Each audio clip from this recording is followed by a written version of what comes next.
What's up, everyone? Today I woke up to another surprise. This video right here, BTS, RM, and Pharrell talk producing, their upcoming collab, and more. What? Yo, when did RM and Pharrell become good friends? What's this? So they're gonna have a collab soon. Hey, that's pretty insane. I mean, RM and Pharrell, he's got a whole bunch of hit songs everyone's heard. I know he's won a whole bunch of Grammys as well. That's really awesome. Man, we've been getting a lot of collabs this year. It's been great. But this is interesting. So they sat down to talk. I'm sure it's gonna be real interesting, that we're gonna learn a lot. They both have a lot of experience with music, producing. Both have been doing it for a lot of years now. So I'm curious to see what type of stuff they're gonna say, what they're gonna talk about. They're both nice and smart, so I feel like it'll be a good one. I'm excited for it, and without further ado, let's start watching. All right, both of them got the drip. If you remember it or not, but we've met at of course, Billboard Music Awards. Yes, the picture. I saw the picture. 2018. Yeah, do you remember? Yeah, we took a photo. We took a photo together. I wanted to work then. Wow, I mean, that was like years ago, right? They finally got an opportunity. Ooh.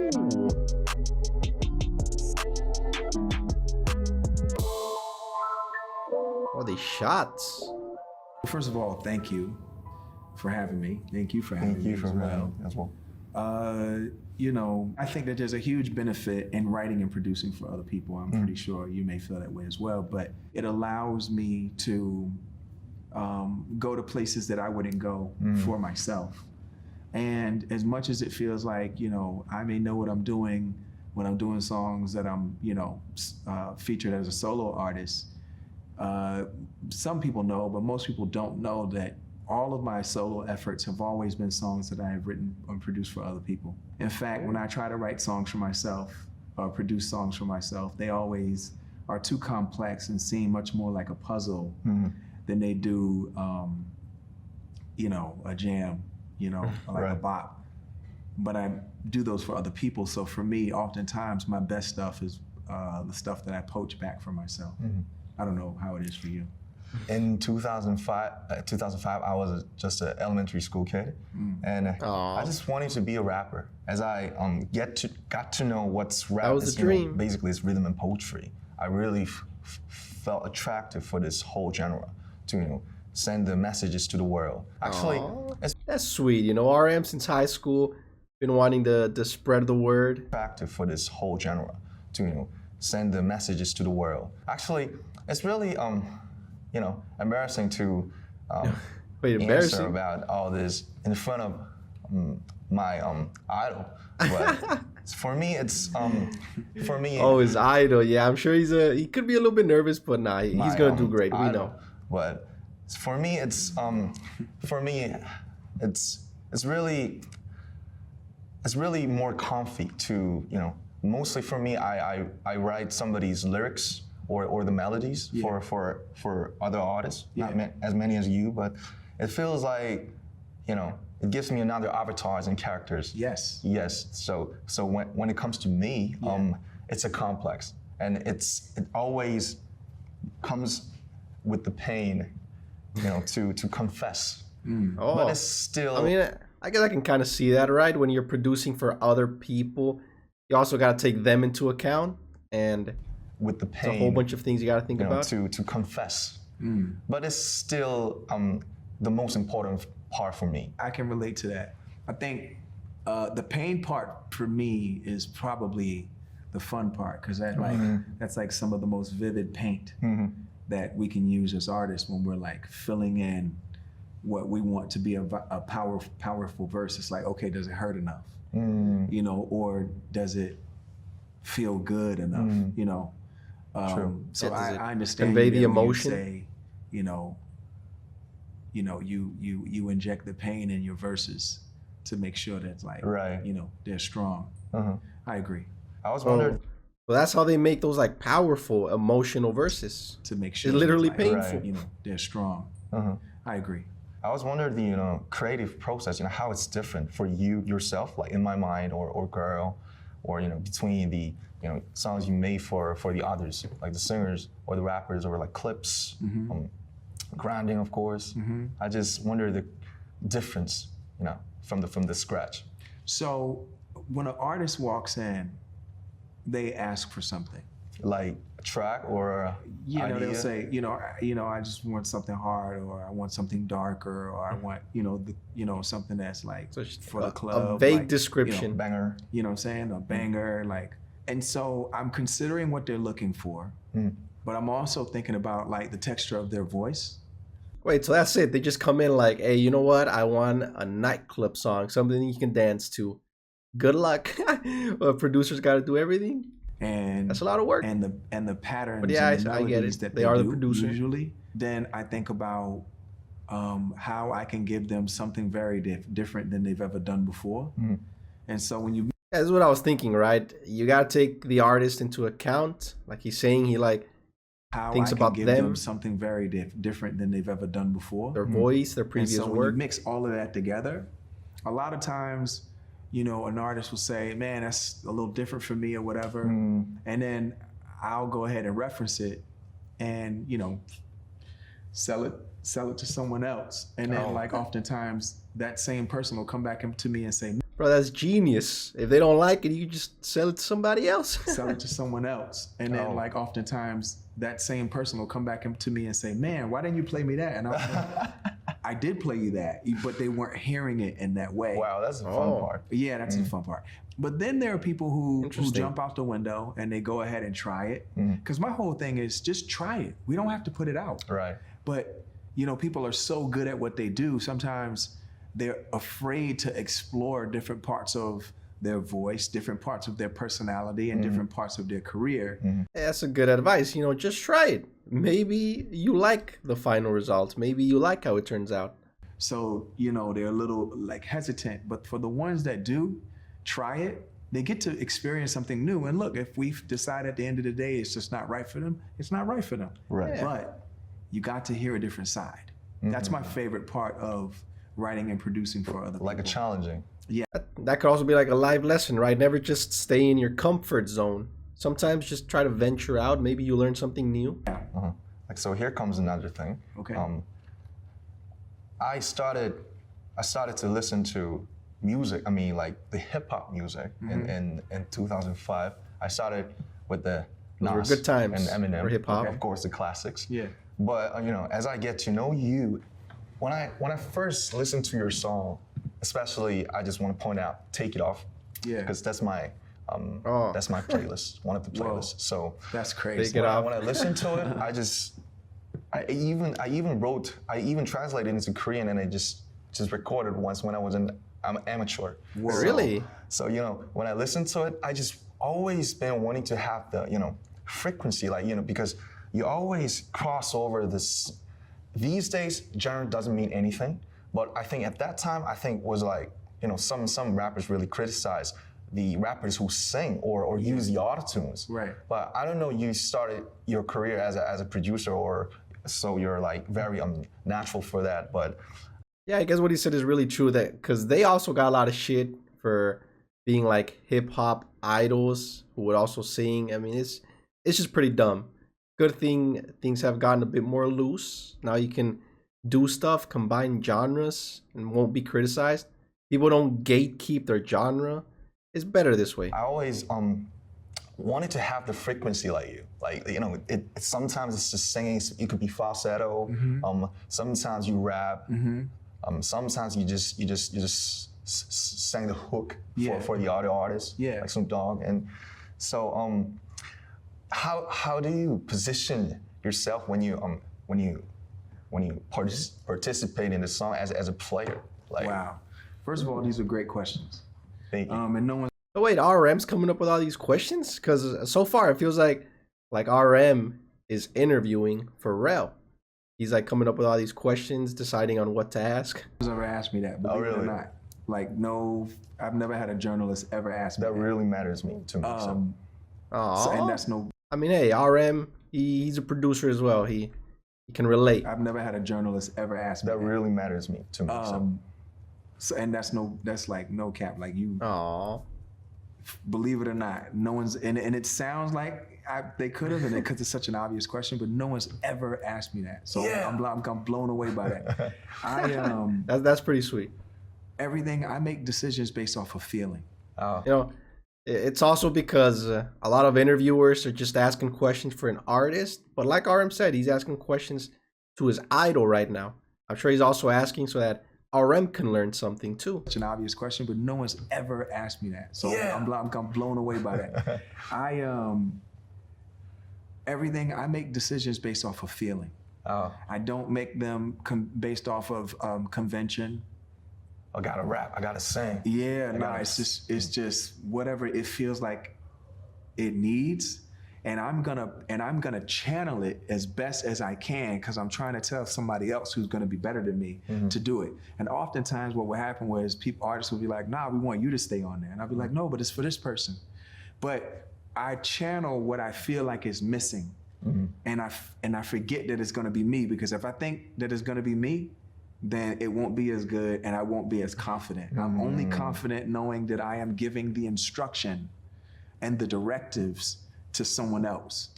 Like, for example, there's a record that I did with Mystical a long time ago called Mystical. Yeah, wow. Yeah, Shake Your Ass, right? So when I did that record, I was thinking like, you know, writing wise, you know, Chad and I produced it together, but when I was writing that hook, I was pretending that like Eddie Kendricks from the Temptations could do it. And I remember saying to them, oh man, you know, we're gonna get like, you know, we're gonna get, you know, the guy from the, you know, the Temptations to do it. And they were like, nah, the record company wants you to stay on there. I was like, wait, what? So it was like this weird thing where like, I started to realize that was my sweet spot, is when I channel other people and he prefers to do surrender to what the music needs and not let my ego or my feelings get involved. And then I actually make better decisions, whether it's gonna be me on the song at the end of the day or not. Or another artist.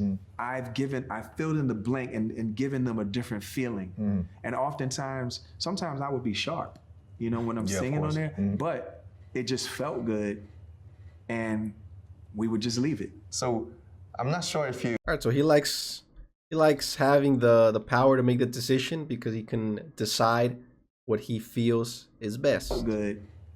And we would just leave it. So I'm not sure if you remember it or not, but we've met at of course, Billboard Music Awards. Yes, of in course. 2018. Yeah, do you remember? Yeah, we took a photo.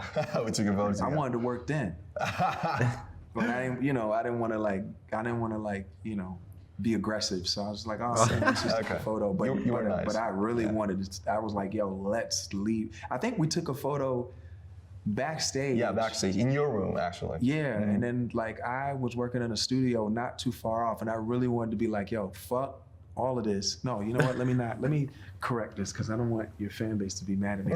Wait a minute. Using this kind of language.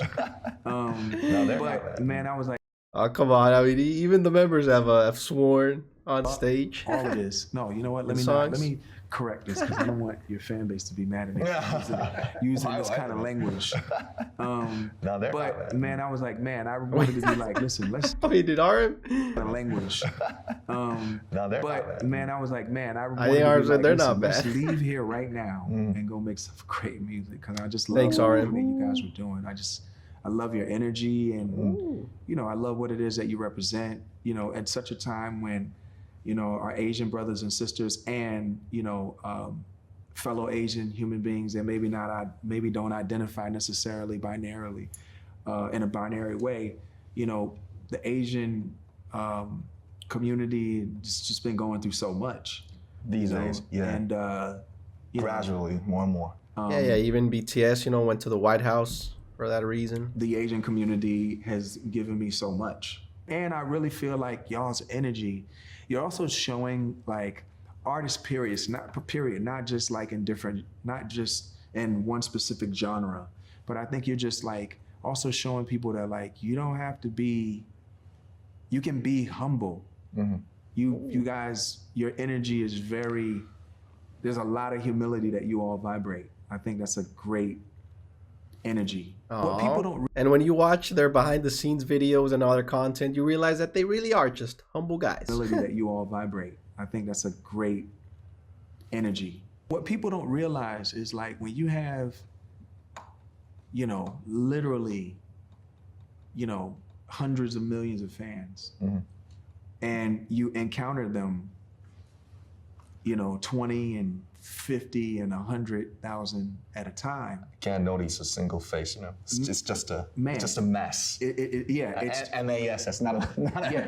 It's a a mass. It's a mass. And it is a massive voice, and it is a massive, using that word mass, it is a massive energy coming at you.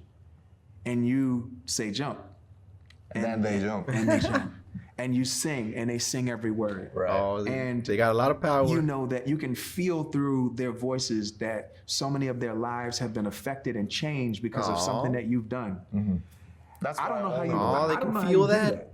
because I've had a couple songs do that, and then when I get out there and go sing it, that would make me cry because it was too much of a responsibility. Every time I get that close to that size and what I do as a musician, I always step back. Oh, why? It's like, is it too heavy? It's too heavy, man. Too much? It's too much of a responsibility. That's why I really revere people like yourself and, you know, your band members and other artists like B and Because I never thought about and, it. But yeah, they're up there. They got a whole bunch of people listening, doing what you say. It's a lot of responsibility. When y'all go out there and go face every night on that stage, it is humbling and it's overwhelming, and sometimes your nervous system got to be built for that. Of course. Let me ask you this: how do you deal after you come off the stage feeling electrified and shocked every night? How do you decompress, or do you decompress, or do you purge? Like, how do you do that? That's a good question. You know, my first performing was in front of like 10 people in some small clubs when I was like 15. Okay. And Hey, gotta start somewhere.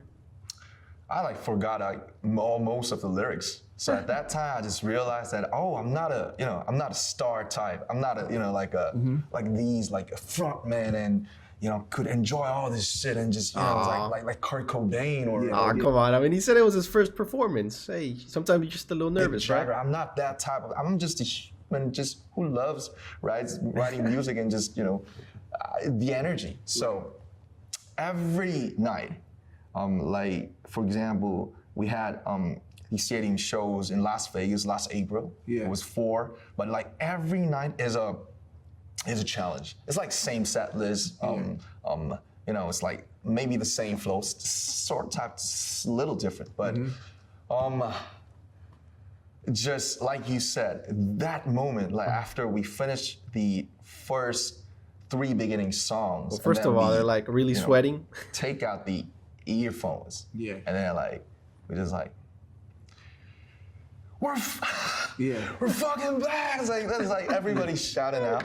At that moment, that's when I really gets all the nerves. And like, there's a different me persona for the next 2.5 hours. But before that, from the rehearsal and even in the plane, I got really nervous and so responsible because I really am aware of the stories that fans buy the tickets and they come from Brazil, from Japan, Korea, like from everywhere. They just come there for just that one night. So it's an experience. It's a once in a lifetime experience, and you'll never regret it. Feels me like I have to pay back.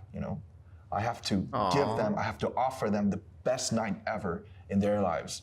So it's a mess, and it's too much energy. But yeah, I guess I never thought about it, right? The artists know that so many people do so much to go to the concerts, and now they feel like they gotta make it worth the efforts. Their lives. Sounds so tough. It's a mess, and it's too much energy. But I'm a human, and I really get nervous, and I really sometimes get depressed and even get swallowed by all the energies. But I'm trying, and I try to deal with it because I'm a human, and I love the music. I love their love because I think love is really happening when we give somebody, not of course we receive. We take. Yeah. So I think it's more closer to the real love, I guess, personally. So I just want to. See, that's why the members do it. That's why being an army is awesome. It's all love. I think it's more closer to the real love, I guess, personally. So I just want to give them back. You know, they brought us from just a small city in Korea all the way back to the heart of this music industry. Las Vegas, LA, New York. You know, me having an interview with Pharrell, it could happen because of fans all over the world. I'm just always grateful, and I just don't want to disappoint them. How do you define? Come on, RM, man. I mean, yeah, he just says he feels like he needs to repay us, but they don't. They've already done so much. All right, any time, whenever they retire, we're all gonna be grateful for everything that they've done. Having an interview with Pharrell, it could happen because of fans all over the world. I'm just always grateful, and I just don't want to disappoint them. How do you position yourself? Like, you're a producer? But yeah, with what he said, it does show that being an artist like him is a lot of pressure, right? It's a lot of pressure. So many people looking forward to your work, looking at you on stage. Fans all over the world. I'm just always grateful, and I just don't want to disappoint them. How do you position yourself? Like, you're a producer? Yeah, you may be a rapper, you may be a singer, you may be a CEO, father, a husband. Like, all right. Well, hey, well, why is he curious about the father husband stuff? Maybe a singer, maybe a CEO, father, a husband. He wants some tips. You want tips on being a husband, all right? Of course, the name Pharrell explains everything, but except that, how will you define yourself? Like, I don't know. I mean, I'm a public servant first. Public servant. Yeah. I like that. I like that word. Yeah, and when you serve the public, you're doing something for public. Yeah, and that's God's will. I'm a believer. Oh, you're a believer. Yeah, I believe the universe is real. For me, God is the universe. We're in the universe. And then again, being a public servant, being a father, a husband, and then music is like everything for me, because music's the skeleton key that's opened up every door for me to. Still music is. Yeah, it's like the center of everything, because without that, I wasn't able to do all the stuff that I'm able to do. And that's true. I definitely have my struggles with having a lack of a sense of purpose, I think. When? Like, right around 2005, when I put out In My Mind. In My Mind. I just felt like, early on? Right after that? As soon as it didn't do what I wanted it to do, I mean, culturally, it made an impression, but it didn't do it egotistically. It didn't perform the way I wanted it to, chart-wise. Like, it just didn't do what I was used to at that time, and that really hit me hard. So that made me start to think about like purpose and things having real, true DNA, and not just aesthetic perversion, but like real, true, like meaning, and something that could be meaningful to people, but at the same time still fun. And I've always loved a girl, so that was always going to be a part of it. But so I understand what that is. I know what it's like to hit that place in your career, and for whatever reason, and you guys are doing fine, but I think, from what I'm hearing and what I'm understanding, you guys hit a place where you were like, what are we doing? Who are we? Are we who we said we were? Right. It reminds me of their speech. Wasn't it 2018 Mama speech? Yeah, I feel like a lot of people just sometimes go through that, right? You don't gotta be a famous artist or celebrity to have those moments where you just think about your life, like, what am I doing? What do I want to do? What should I do? And as you think about who you are and you think about what you mean and what your intentions are, it's like also kind of determining who you want to be. I mean, how's that feel? Like, where are you in that process right now? Because you're working on a solo record, right? Yes, like 90% of the work is done. Okay. I've released some mixtape as one of the member of the band, but I think it was just like experiments. I think this time it's maybe my official first solo album. Okay. Experiments, hey, but they were really good. Feel enough. Okay. I don't know. It's gonna be like, I don't know. if I would feel like you after my mind or not, but I think, you know, it'll happen after when I release it. Yeah. So I'm just dependent on the time. But it's been just like 10 years after we had our debut as a team. So, you know, K-pop is, you know, all about the band and the groups. And actually, I told you, I personally started my career as a rapper and as a poet. Yeah. So that was a tricky part actually, because, you know, the K-pop is like a mix. Yeah. It's like the mix of American pop music, all the visuals and the choreos and social medias and stuff. It's really intense and really happening. It's a lot of work. So it has some pros and cons of its own. So, you know, after 10 years, I think it was not our intention, but we took it. But we actually became a sort of a social figure. So, you know, a K-pop band going to have a speech at the UN or, you know, meeting the White House. It's like, I think I was really confused that I'm at this point, BTS is more than just a K-pop group. Like, I think I was really confused that I'm what am I, like a diplomat or what? So I was just a small rapper and lyricist. I guess they really have come a long way from the scratch. So, so it was 10 years really intense as a team, and I actually was in charge like almost all of the interviews and. That's right. That was the leader right there, like in front of the other members. That was my stuff, I guess, role. Yeah. So I think and it's a big really, role. I don't know, like, yo, I gotta stop this for a bit. Yeah. I gotta shut it down and just, you know, fall from it away, and then just see what's going on. You know, making my mind really calm down. Yeah. And then I think. So that's how I got to concentrate on my just solo. And these days I really have been thinking about the 15 when I first listened to you. You know, the first feeling and the vibe and the reason why I started, why I chose music to you know, for my whole life, I guess. So I have a lot of emotion. Yeah, when I started my music, I was like 14, and now I'm like 28. So it's like just the half. It's like, you know, it's like way shorter than you. So I'm in that process. So it's really tricky and confusing, and I just don't know what's going to happen. So if you could give me any advices, because you are in the band, and you are in the band, and you've done the best. It's different from the K-pop, but you've done a lot of projects, like of course NERD, Neptunes, and you know, of course your solo. Yeah. So I mean, the way RM's talking, he's saying it like he's gonna keep doing this for years and years, which of course I'm excited to hear.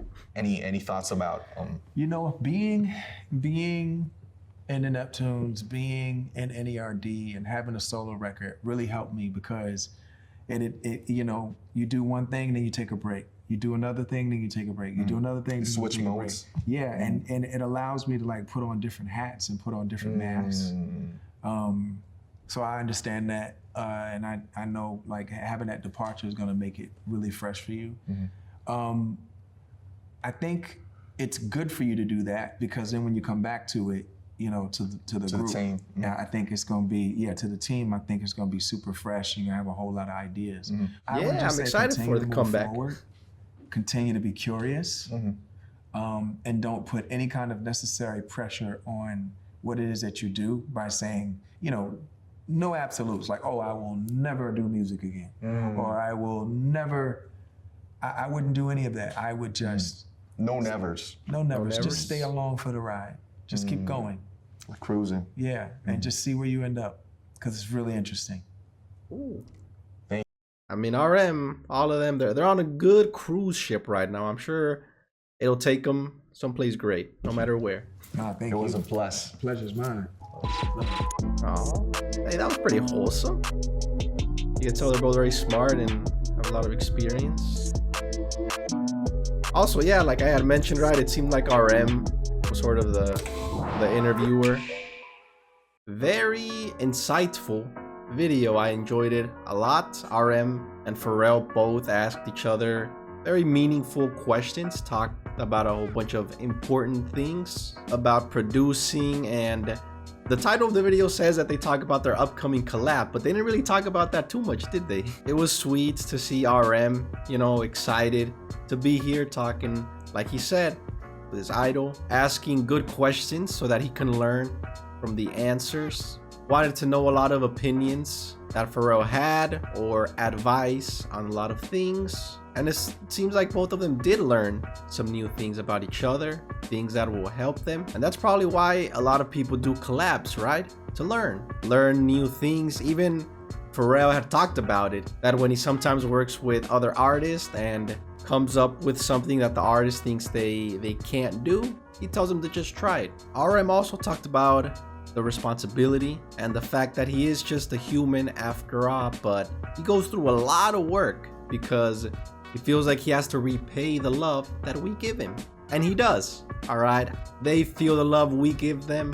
We feel the love they give us. Also, I guess it did help me understand the pain that the members go through whenever they have to miss out on a performance or on a concert due to an injury or maybe losing their voice, because like RM said, they know there's a lot of people there that did a lot to buy the tickets, you know, gather the money to travel there, to visit from another country. Well, they feel like they have to give the best show possible, and if they miss out, they're gonna feel like they didn't do that and probably feel so bad, because I've seen their docu-series.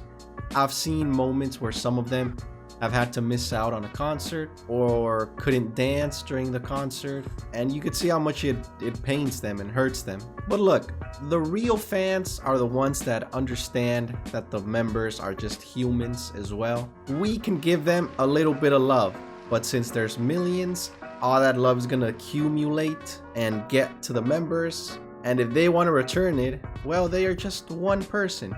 But yeah, there are a lot of people who maybe sometimes forget that they are humans too, but that'll just add pressure to them. Like they mentioned in the video, just go along with the ride. I'm happy with whatever they do. After all, who am I to demand stuff to them? Seems like RM's album will be out soon, and it seems like it'll be really important. He said the other mixtapes were just experiments, but this one's for reals. All right, this is a full-on album. I'm sure he's gonna put his heart and soul into it, and I'm just really excited for that. But yeah, that was the video. A really nice and insightful talk from both RM and Pharrell. I enjoyed it. I hope you did too, and thanks for watching.